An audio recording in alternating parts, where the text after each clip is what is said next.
I bring up my foolishness from childhood because I want you all to be aware of the impact of how family dysfunction and family conflict mismanagement impacts how you show up in other parts of your life.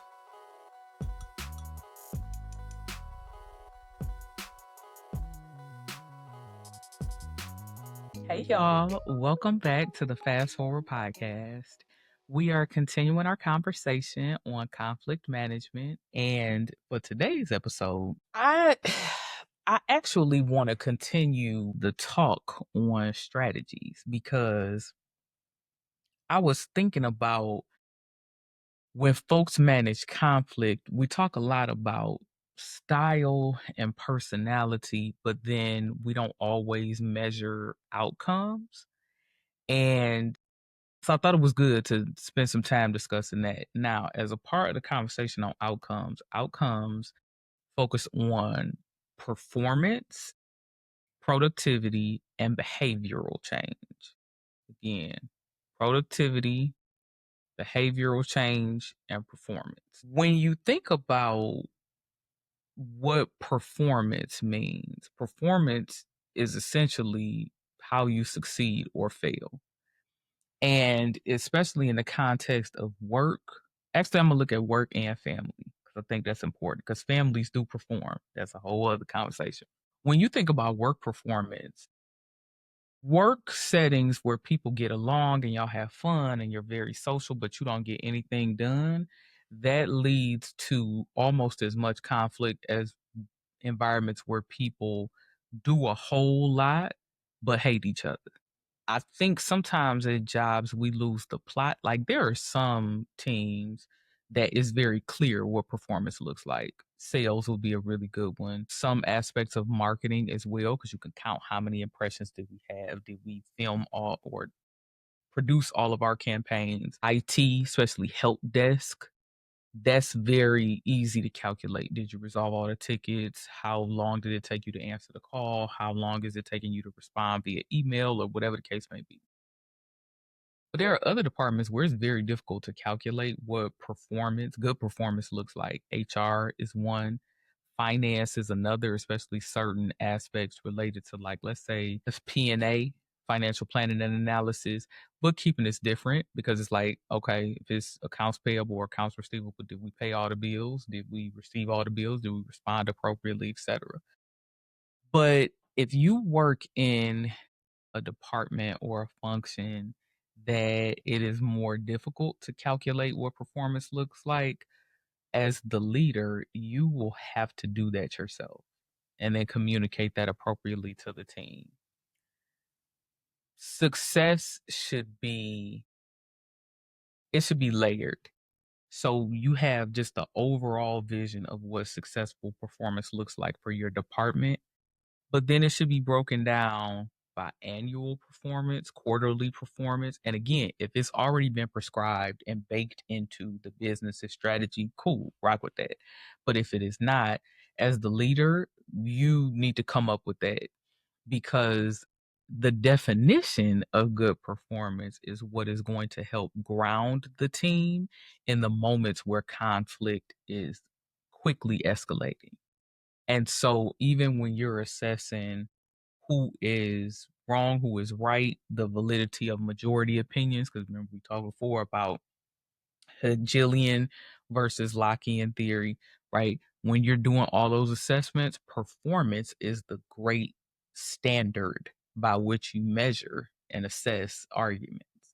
Because if the standard, for example, is we respond to all emails within 24 to 48 hours, and most of the people on the team are consistently responding in 96 hours or even longer, at that point, it doesn't matter that it's the majority. The majority is incorrect because that's the standard. Now, there could be a million reasons why it's taking longer than expected, but the standard is the standard. And so, again, that performance standard, defining performance, communicating performance, that can help eliminate or at least mitigate a lot of conflict. You also want to look at productivity. I've spoken several times on the podcast about how important it is to just get stuff done. Y'all do not understand how much I hate teams that is constant swirl. I actually just had a conversation with a client recently, and I was like, nothing is getting done. Like, it's the plan, and the plan of the plan, and then we have concepts of a plan. And then we got all this other stuff going. What is getting done, and is the stuff that's getting done actually relevant to the overall vision? If we said we trying to go from point A to point G, are we at B at any point? Did we skip C? If so, why? Are we going to F and then coming back to D? What is going on? Like, why are we not getting stuff done? And I had to check myself because I was like, okay, girl, you kind of crashing out. But I was mad because I'm like, I want us to get stuff done. I bring up productivity as such a sticking point because bad actors, agitators, disruptors, troublemakers, the quiet influencers in a negative way, they thrive in ambiguous productivity. They love it when you're not getting stuff done and it's just a flurry of activity leading to nothing. There's a really fun meme, and I've seen so many people recreate it, where it'll be like, that one coworker who's always busy but not doing nothing, and everybody else is like, it's like a construction site or something. So everybody else is hurt, be putting stuff together or hammering things or, moving heavy equipment, and they just running back and forth, and then they stop and get something to drink, like they so tired. And it's funny because it's like, dude, this looks so ridiculous. But in the comments, if you ever see an example of this, everybody's like, oh my God, it's like half my coworkers. Again, bad actors love when you have a flurry of activity that leads to almost no productivity. They love busy work. They love 30-minute coffee chats every morning by the water cooler just to catch up. They love gossip. They love the meeting before the meeting to prepare for the meeting, to build secret alliances so when you get in the meeting, you don't accomplish anything. They love the secret email chains, the secret Slack chain. They love all of that. And if you really think about it, the time that it takes them to eat up the energy, the motivation, the excitement, the clarity of the team through all of that noise and flurry, not only does it eat away at the team's productivity, but it really ensures that the team goes down such a deep, dark rabbit hole of unproductivity that they'll almost never get out.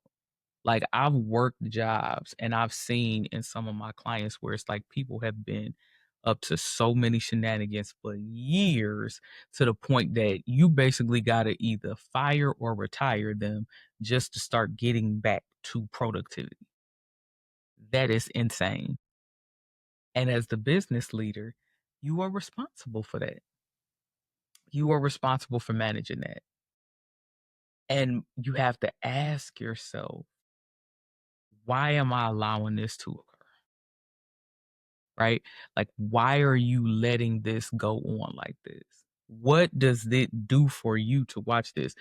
Are you the person that's orchestrating this? Now, I done had this happen at a few jobs where it's like the supervisor is actually so incompetent and in over their head that they keep us just doing swirls of foolishness to the point that nothing gets done. I've actually had that happen at a few jobs, and I can't stand it. I mean, I be ready to set it off, y'all. I'll be ready to set it off. Like, I can't take it. Like, it disturbs my spirit on just such a visceral level. I will also say that performance versus productivity, they are cousins, if not sisters, but they are not equal. And so be very careful to measure performance by productivity, because they are not the same. They're not the same. Okay. Last point with this, when you're thinking about, you know, managing conflict as the business leader, is behavioral change. I don't care what people say they're going to do. I don't care how people feel about what they might do. Are you consistently adjusting your behavior to meet the updated expectation? We have adjusted expectations based on the resolution of this conflict. Have you adjusted those behaviors to meet the new need? If that person has not, technically the conflict has been managed, but it has not been resolved. A conflict cannot be resolved until somebody or everybody changes their behavior to reach new outcomes. Period. I don't want to hear all the reasons why you can't. I don't want to hear all the reasons why we not.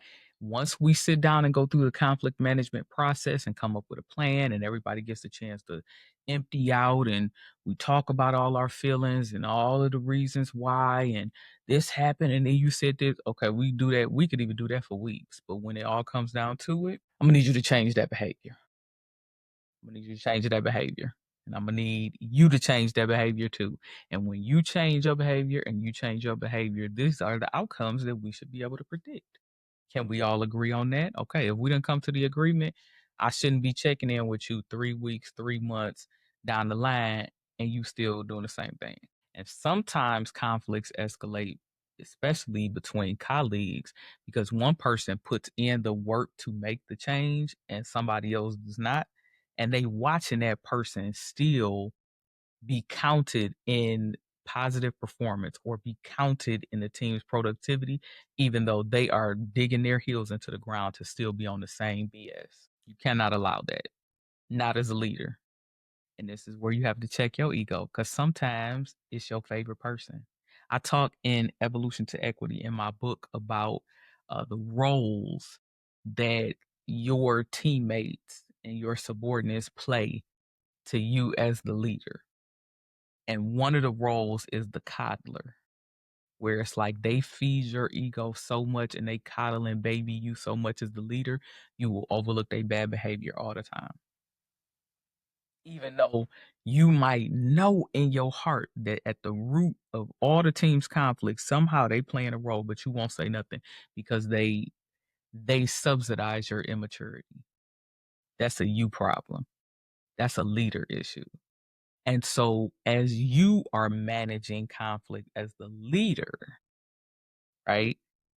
And you're thinking about outcomes, a part of those outcomes are is going to be checking yourself to make sure that you are not enabling dysfunction because you refuse to require people to evolve the role that they play for you. Because everybody has a functional, operational, and a social role on a team. And if their social role is to be the empath for you, or the coddler for you, or your twin, and y'all like freaking frack, and y'all roll deep, and they agree with everything you say, but you know they're a troublemaker, then guess what? You are just as much of a problem as they are. You hold equal, if not more, culpability because you actually have the power to change the situation and require behavioral change. So remember, behavioral change is not just on the two people or multiple people who we've identified as being in the conflict, but it's also on you as the leader and in some cases as the de facto mediator to check your ego about the role that these people play to feed you. Last point that I'll bring up, this also applies to families. You know, I have talked at length about a lot of the dysfunction in my family coming up. And when I talk to people about my mother in particular, actually, I think I did talk about this on the podcast. I mentioned how it was like nothing got done. It was like we just kept like circling the drain and just staying in these same cycles of dysfunction. It would look like we moving forward and then we wouldn't. It was just a mess. And when I think about performance, productivity, behavioral change for a family, families are interesting because people are constantly aging. You know, work is different where when you have your job, if your job don't change, like you're probably doing the same stuff over and over again, regardless of age or things like that. But in families are constantly evolving because every member of the family is constantly shifting due to the life experience changes that naturally occur with age. So what I needed to do as the baby of the family when I was an actual infant and baby It's totally different than when I was a teenager. It's totally different than when I became a young woman and was in college. And when I think about the family's productivity, as my brother and I were evolving our performance, we were both heavily involved in extracurricular activities. And of course, you got school. And so my brother, because he ended up going to the military, he was in ROTC and drill team. I think he was on the swim team for a minute. Like he did a bunch of stuff and he worked, right? Because we needed money, right? And so he took a job very early. And so he and I were very productive children, very productive. But the reason why I believe he and I constantly stayed in conflict with our parents was because no matter how productive we were, based on the social expectations, whether stated or unspoken, no matter how productive we were based on those expectations, it never led to success and successful performance for the family unit. So we could work as hard as possible. Like we could go as hard as possible and it wouldn't matter because our mother was still our mother and had her ways and was stuck in her ways. And our father was still our father and he had his addictions. And, you know, I mean, thinking about it now, I'll be honest, 9 times out of 10, both of our parents had undiagnosed mental illnesses. Our father definitely, I mean, clearly had substance abuse issues and significant problems with addiction. There were constant issues with underemployment, with poor money management, with just all out dysfunction, right? I mean, at best we were working class, but we really were living in poverty. And, I think about how so much of what my brother and I sought to accomplish in our youth was overcompensating so that we could at least hit break even as adults. And this is funny. I'm thinking about this now because we were so desperate to just break even in life at the very least. And I mean, it was different paths for both of us. Because again, my brother, he was like pointing toward the military and the trades and like blue collar work, which he was always exceptionally good at. Like, I think I've talked about this before, but like, we were little kids and my brother would just be building stuff, fixing stuff. Like, it was insane. This was completely self taught, like a gift. It was nuts. And like, I was on this college prep path and wanted to be an attorney, but both of us, we worked our hands off just so that as adults we could at least just break even in life because we saw the cycle. And at the same time, we saw almost a complete resistance to behavioral change. Like when I think about and he and I, we talked about that, I think, at times when we were in our 20s and maybe like early 30s. It would be the simplest of behavioral changes that our parents could have made, and they just would not do it. Like, and I think that's why I be going so hard on what I'm doing. I know that's why. I know it's why. Like, I've assessed this before. I know that's why. Because I just sat there and watched my mom like literally do the same stuff. And it was a little different for me as a girl because I'm like, this is my model of what womanhood looks like. Like, ladies, you not go, and it was just, child was dysfunctional. But I bring up my foolishness from childhood because I want you all to be aware of the impact of how family dysfunction and family conflict mismanagement ties back into performance, productivity, and behavioral change, and how that impacts how you show up in other parts of your life. Because a part of the reason why I'm so resistant to collaboration or compromise is because I just watched for so many years where it's like people are just not going to change. And so I've had to learn over the years where it's like, no, there is the possibility of reconciliation. You can, treat people with respect and then also want to see people change. Like, there is a middle ground, but I just didn't see that growing up. So in my mind, I'm like, what it is what it is, and that's it. And I would challenge you, especially, if you are the parents or the adults in the family, manage behavioral change. Manage your sense of family performance. What does family success look like for y'all? What would it look like for y'all, the whole family, to be successful? Like, what does it mean spiritually, emotionally, financially, intellectually, relationship wise? Like, what does that look like? What does that look like? And then from there, get clear on what it looks like for everybody to be productive in that definition of performance. And then change your behaviors to meet that so you can achieve that. That's so important. And I think sometimes in families, we get so used to family dynamics and we just let it ride and we just never expect nothing to get updated or changed. But that's not healthy. That's not healthy. And it will impact how you show up in every other area of your life too. So I know I'm ending this on a very sober note, but I hope that resonates with you because, again, conflict management is not just about work. It's in every area of our life, and every area of our life deserves the care that we give to how we treat our workplace dynamics too. All right. On that note, let me know, what does success mean for you in your family structure and at work?